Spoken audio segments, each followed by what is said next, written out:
Assalamualaikum warahmatullahi wabarakatuh. Perkenalkan, nama saya Indah Lina Munfaati dari PSIK 7A dari Stikes Cendekia Utama Kudus akan mempresentasikan materi yaitu yang pertama uji reliabilitas data dan yang kedua yaitu konsep distribusi probabilitas. Untuk materi yang pertama yaitu uji reliabilitas data. Pengertian reliabilitas data yaitu indeks yang menunjukkan sejauh mana suatu alat pengukur dapat dipercaya ataupun diandalkan. Sehingga uji reliabilitas dapat digunakan untuk mengetahui konsistensi alat ukur, apakah alat ukur tetap konsisten apabila pengukuran tersebut diulang. Alat ukur dikatakan reliable jika menghasilkan hasil yang sama meskipun dilakukan pengukuran yang berulang kali.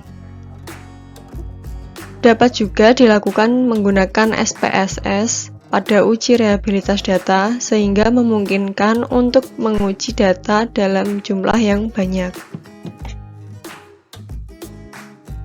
Jenis reliabilitas data terdapat beberapa metode, yaitu yang pertama tes ulang, 2 formula Valnagen, yang ketiga Cronbach alpha, yang keempat formula KR, dan yang kelima Anofhold.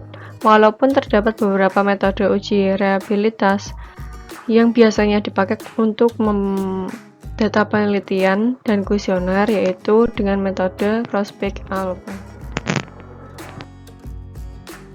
Dari rumus Cronbach alpha yaitu dengan mengukur dengan reliabilitas skala ataupun kuesioner.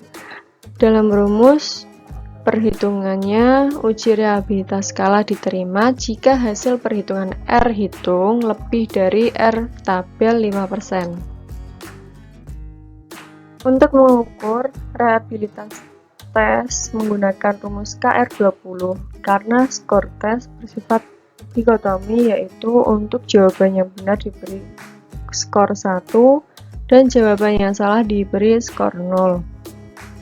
Instrumen dapat dikatakan valid jika memenuhi kriteria bahwa seperti tadi R hitung lebih dari R tabel 5%. Kategori koefisien reliabilitas ada beberapa, yaitu 0,80 kurang dari R11, yaitu 1 merupakan reliabilitas sangat tinggi. Yang kedua ada 0,60 kurang dari R11, yaitu 0,80 termasuk reliabilitas tinggi. Yang ketiga yaitu 0,40 kurang dari R11, yaitu 0,60 termasuk reliabilitas sedang.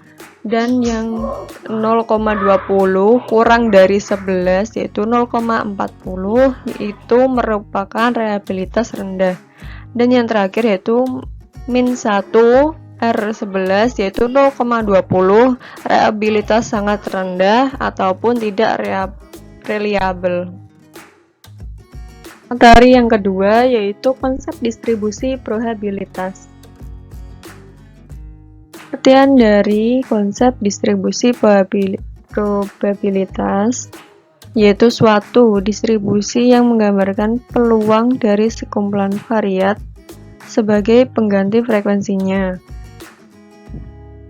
Dalam bentuk dipresentasikan yaitu seperti tabel ataupun grafik.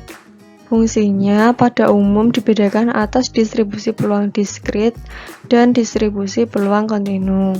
Kunci aplikasi probabilitas dalam statistik adalah memperkirakan terjadinya peluang atau probabilitas yang dihubungkan dengan terjadinya peristiwa tersebut dalam beberapa keadaan. Jika kita mengetahui seluruh probabilitas dari kemungkinan outcome yang terjadi, maka seluruh probabilitas kejadian tersebut akan membentuk suatu dari distribusi probabilitas.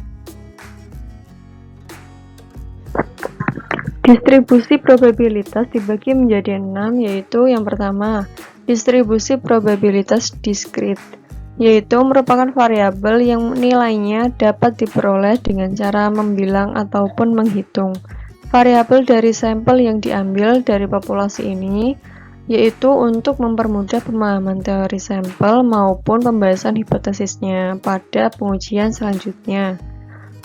Pada distribusi probabilitas diskrit ini, setiap harga variabel terdapat nilai peluangnya serta peluang diskrit terbentuk bila mana jumlah semua peluang sama dengan 1.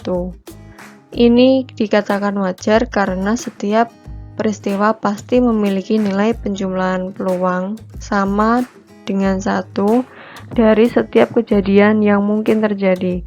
Yang kedua, distribusi binominal, yaitu suatu distribusi probabilitas teoritis yang menggunakan variabel random diskrit yang terjadi dari dua kejadian berkomplement, seperti sukses sampai gagal, ya, tidak, baik, cacat, kepala, ekor, maupun lain-lain.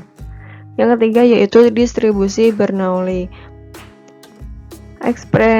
Eksperimen Bernoulli dengan hanya dua hasil yang mungkin. Contoh, yang pertama, melempar mata uang logam 1 kali. Yang kedua, mengamati telur ayam, apakah anak ayam itu jantan atau betina. Yang ketiga, mengamati kedelai yang ditanam, tumbuh atau tidak. Yang keempat, contoh yang keempat yaitu reaksi obat pada tikus positif ataupun negatif. Nah, ada distribusi Poisson, yaitu distribusi probabilitas untuk variabel diskrit acak yang mempunyai nilai 0, 1, 2, 3, maupun seterusnya, yang memiliki nilai suatu variabel random, yaitu banyaknya hasil percobaan yang terjadi dalam suatu interval waktu tertentu atau di suatu daerah tertentu, yang memiliki fungsi sangat penting dalam beberapa aplikasi praktis. Yang berikutnya yaitu distribusi multinominal, merupakan perluasan dari distribusi binomial. Jika pada distribusi binomial hanya tertekan pada dua pilihan atau dua kemungkinan yang terjadi dari peristiwa, maka pada distribusi multinominal adalah banyak kemungkinan yang terjadi dari sebuah peristiwa. Yang selanjutnya yaitu distribusi hipergeometrik, itu dalam populasi berukuran N sebanyak K, di mana sukses sedangkan sisa K dinamakan gagal. Sampel berukuran N diambil dari N berbenda dan cara pengambilan sampel tanpa pengembalian, yaitu rumus dari distribusi Bernoulli. Yang kedua, rumus probabilitas pengujian suatu peristiwa. Selanjutnya ada rumus distribusi binomial, distribusi hipergeometrik, distribusi Poisson. Terakhir, ada rumus distribusi peluang diskrit.